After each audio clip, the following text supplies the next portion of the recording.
राजनीतिक गलियारे में एक बहुत बड़ा भूचाल देखने को मिल रहा है और इस भूचाल को आप जानेंगे ना तो आपके पैरों तले ज़मीन खिसक जाएगी, आपके रातों की नींद उड़ जाएगी और दिन का चैन खत्म हो जाएगा। जी हाँ, मैं बात कर रहा हूँ यूट्यूबर सन ऑफ बिहार के नाम से मशहूर मनीष कश्यप की।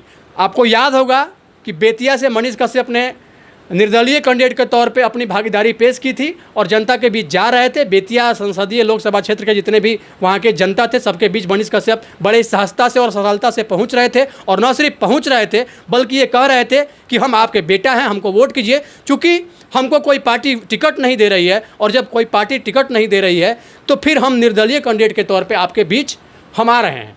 इस बात की घोषणा वो शुरू से कर चुके थे और न सिर्फ घोषणा किए थे बल्कि उन्होंने प्रचार प्रसार भी प्रारंभ कर दिया था। लेकिन अचानक से मामला तब बदल गया जब दिल्ली के सांसद अभिनेता मनोज तिवारी उनके घर पे पहुंचते हैं और इसके बाद मनीष कश्यप को लेकर वहां से दिल्ली चले जाते हैं और न सिर्फ दिल्ली लेके जाते हैं बल्कि बीजेपी की सदस्यता भी दिलवाते हैं।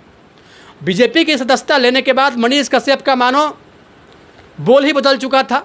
जो मनीष कश्यप सरकार की आंखों में आंखें डाल के बात करता था वही मनीष कश्यप सरकार के सपोर्ट में खड़ा हो गया और कहीं ना कहीं बीजेपी का प्रचार प्रसार वो करने लगा। पूरे लोकसभा चुनाव के दौरान ऐसा देखा गया कि मनीष कश्यप कहीं ना कहीं बीजेपी के विचारधारा पे चलते हुए बीजेपी के लिए देश के अन्य अन्य राज्यों में प्रचार प्रसार किए। और उसके बाद होता यह है कि जब दिल्ली चुनाव जीतते हैं तब वही बीजेपी इनके पिछवाड़े में लात मारती है और लात मार के वहाँ से भगा देती है। हम ऐसा इसलिए बोल रहे हैं क्योंकि जो मनीष कश्यप बीजेपी के लिए सारा कुछ करते हुए दिख रहे थे 2 मंथ पहले, वही मनीष कश्यप अब बिहार आ चुके हैं जैसे ही मनोज तिवारी ने चुनाव दिल्ली में जीता है। और न सिर्फ बिहार आए हैं बल्कि फिर से अब वही काम प्रारंभ कर दिए हैं। फिर से माइक उठा लिए हैं और माइक उठाने के बाद ग्राउंड लेवल पे अब वो जा रहे हैं और कहीं ना कहीं सरकार के विरुद्ध बोलना उन्होंने प्रारंभ कर दिया है। सरकार के विरुद्ध अगर मैं बोलने की बात करूं तो चूंकि बिहार में भी एनडीए की सरकार है, केंद्र में भी एनडीए की सरकार है, तो कहीं ना कहीं मोदी सरकार के विरुद्ध, बिहार सरकार के विरुद्ध, एनडीए सरकार के विरुद्ध भी वो खुलेआम बोलना प्रारंभ कर दिए हैं। और ऐसा देखा जाता है कि जब आप किसी पार्टी के प्रोटोकॉल में घिरे रहते हैं, जब आप किसी पार्टी की सदस्यता पूर्ण रूप से ले लेते हैं तो कहीं ना कहीं किसी न किसी प्रोटोकॉल, पार्टी का एक अपना प्रोटोकॉल होता है, उस प्रोटोकॉल को आपको ध्यान में रखते हुए अपनी बात को रखना होता है और कहीं ना कहीं सरकार की आलोचनाओं से आपको बचना होता है। लेकिन आज मनीष कश्यप फिर से उसी पत्रकारिता जगत में आते हैं और न सिर्फ आते हैं बल्कि सरकार के लिए सवाल भी उठाते हैं। और ये सवाल ये होता है कि बिहार में फैक्ट्रियां कब लगेगी, बिहार में छात्रों और युवाओं को नौकरी कब मिलेगा, बिहार को विशेष राज्य का दर्जा कब मिलेगा।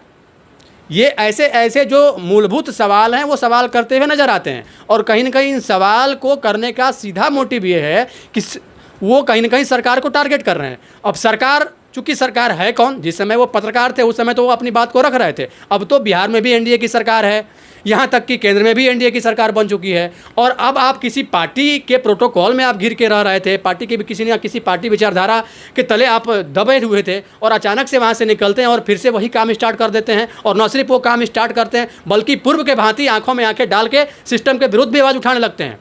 और इस बात से साफ क्लियर होता है कि मनीष कश्यप का अंदरूनी बीजेपी के साथ बहुत अच्छा रिलेशन नहीं होते हुए दिख रहा है। और इस बात का कयास लगाया जा रहा है कि मनीष कश्यप बहुत जल्द बीजेपी को छोड़ के किसी अन्य पार्टी को ज्वाइन करने वाले हैं। एक बहुत बड़ा अपडेट था।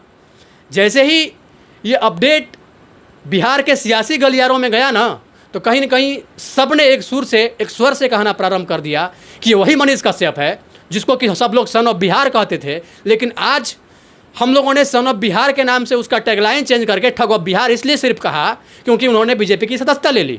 और हम लोग साफ साफ जानते थे कि बीजेपी एक वैसी पार्टी है, ये आप जान लीजिए, ये हम भी बता रहे हैं कि बीजेपी एक वैसी पार्टी है जो किसी का नहीं है। समय आएगा तो आपको अपने पास रखेगी और जब समय बीजेपी का बहुत अच्छा हो जाएगा तो फिर आप कौन हम कौन, मतलब तू चल मैं आया वाला हिसाब बीजेपी करते आई है।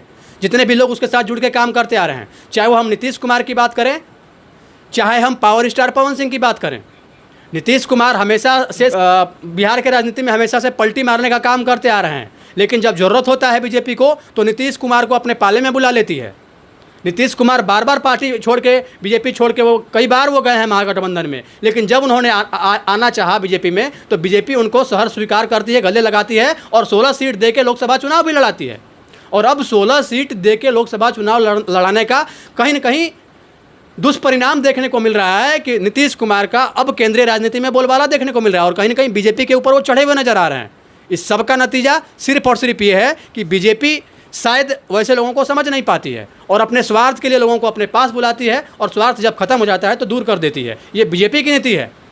खैर, ये तो अलग बात है। जब पार्टी के लिए 15 साल से काम करने वाले और पवन सिंह की बीजेपी नहीं हुई तो ये मनीष कश्यप किस खेत के मूली हैं भाई, ज़रा ये भी आप जान लीजिए ना। पावर स्टार पवन सिंह 85 से 90 रैली सिर्फ और सिर्फ बीजेपी के लिए किए थे।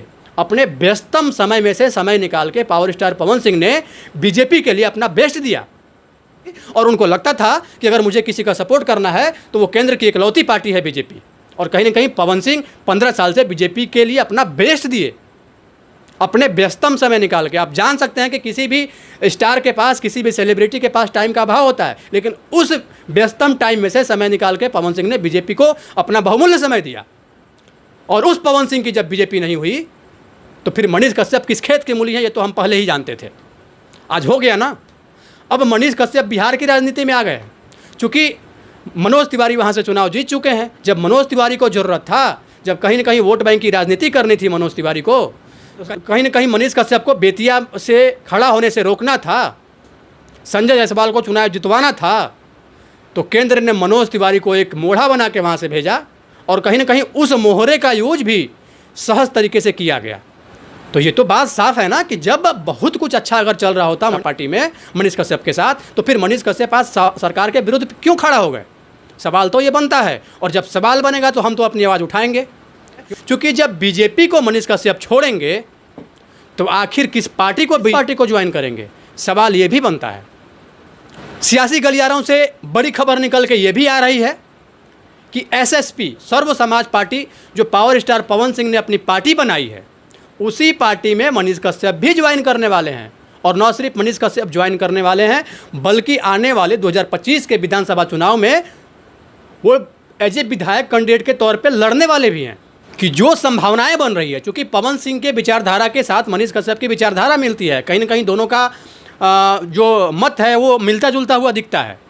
और इस बात से साफ साफ निष्कर्ष निकलता है, चूँकि बीजेपी के साथ अंदरूनी विवाद चल रहा है। पवन सिंह के भी साथ बीजेपी का अच्छा रिलेशन अभी फिलहाल मौजूदा समय में नहीं है। पवन सिंह भी बीजेपी में जाने से रहे, अगर उनको बीजेपी में ही जाना होता तो अपनी पार्टी नहीं बनाते। और मनीष कश्यप का भी अचानक चुनाव के बाद बीजेपी से दूरी, ये साफ साफ परिभाषित करता है कि मनीष कश्यप के साथ बीजेपी में बहुत कुछ अच्छा नहीं हो रहा है। और अब मनीष कश्यप एसएसपी मतलब पवन सिंह के द्वारा बनाया हुआ पार्टी सर्व समाज पार्टी में वो ज्वाइन करने वाले हैं। और न सिर्फ ज्वाइन करने वाले हैं, बल्कि बिहार के हर विधानसभा में 2025 में अपना चुनाव कैंपेन भी करने वाले हैं सर्व समाज की ओर से। एक बड़ी खबर निकल के सामने आ रही है। तो बात तो वही हो गई ना। तो पावर स्टार पवन सिंह है भाई, दिल तो बहुत बड़ा है, आप आइए, आपका स्वागतम है। और कहीं ना कहीं इस बात को लेके दोनों में अपनी सहमति बनी है। और चूंकि जब पावर स्टार पवन सिंह और मनीष कश्यप की पार्टी एक मंच पे आके लड़ती है, तो आने वाले समय में बिहार का परिदृश्य क्या होगा, ये सबसे बड़ा बात होगा। बहुतों को ये भी लग रहा था कि शायद पवन सिंह अब अकेले पड़ जाएंगे, पवन सिंह के साथ बहुत कम लोग हैं, कहीं ना कहीं पवन सिंह फेल्योर हो जाएंगे। लेकिन मनीष कश्यप के आ जाने से कहीं ना कहीं पवन सिंह को अब मजबूती मिलते हुए दिख रही है। और शीर्ष नेतृत्व, यूँ कहें कि बिहार में जो शीर्ष नेतृत्व है, बिहार के जो एनडीए की टीम है, चाहे वो हम सम्राट चौधरी की बात कर लें, चाहे वो हम नीतीश कुमार की बात कर लें, चाहे वो हम मंगल पांडे की बात कर लें, चाहे बिहार के अन्य बड़े राजनीतिक की बात कर लें जो कि एनडीए से जुड़े हुए हैं, या फिर महागठबंधन में हम तेजस्वी यादव की बात कर लें, लालू यादव की बात कर लें, या फिर और भी बड़े बड़े महागठबंधन के लीडरों की हम बात कर लें, यूँ कहें कि कांग्रेस की राहुल गांधी की भी बात कर लें, तो उन सब के लिए एक बहुत बड़ा सवालिया निशान है, चूँकि दो शेर एक मंच पे खड़े होते हुए दिख रहे हैं। और जब दो शेर एक मंच पे खड़े होंगे तो कहीं ना कहीं बिहार का परिदृश्य बदलता हुआ दिखेगा। इस बात की मैं गारंटी लिखित में देता हूँ। और एक समय आएगा जब बिहार की राजनीति में पूरा उथल पुथल मच जाएगा, ये भी मैं आपको बता देता हूँ। अगर ऐसा कुछ होता है तो, अगर हमारे सूत्र के द्वारा बताया गया रिपोर्ट 100% सत्य होता है तो। बाकी आप लोग क्या सोचते हैं, अपनी राय हमारे कमेंट बॉक्स में ज़रूर दें। और क्या चीज़ें निकल के सामने आएगी मनीष कश्यप और पवन सिंह जब एसएसपी सर्व समाज पार्टी की ओर से चुनाव लड़ेंगे, तो क्या बड़ा चैलेंज होगा उनके लिए, तमाम तरह की क्या चीज़ें बनेंगी। ये निर्णय मनीष कश्यप का, चूँकि वो स्वर समाज पार्टी में जा रहे हैं बीजेपी को छोड़ के, तो ये उनका निर्णय किस हद तक कारगर होते हुए दिख रहा है। आप अपनी राय कमेंट बॉक्स में ज़रूर दें, और ऐसा अगर आप लोग करेंगे तभी हम और अंदर से मोटिवेट होंगे चीज़ों को लेके। और जो बिहार के साथ साथ पूरे राजनीति जगत की जो भी गुड़ रहस्य है, जो भी चीज़ें निकल के सामने आ रही है, उन चीज़ों को हम बड़े ही सहजता और सरलता से दिखाने का न सिर्फ काम करेंगे, बल्कि आपके हक के लिए, आपके हित के लिए, छात्रों के लिए, युवाओं के लिए, मजदूरों के लिए हमेशा हर पैनल पे खड़े भी मिलेंगे। बहुत बहुत धन्यवाद आप लोग जुड़े हुए थे जनतक न्यूज़ के साथ।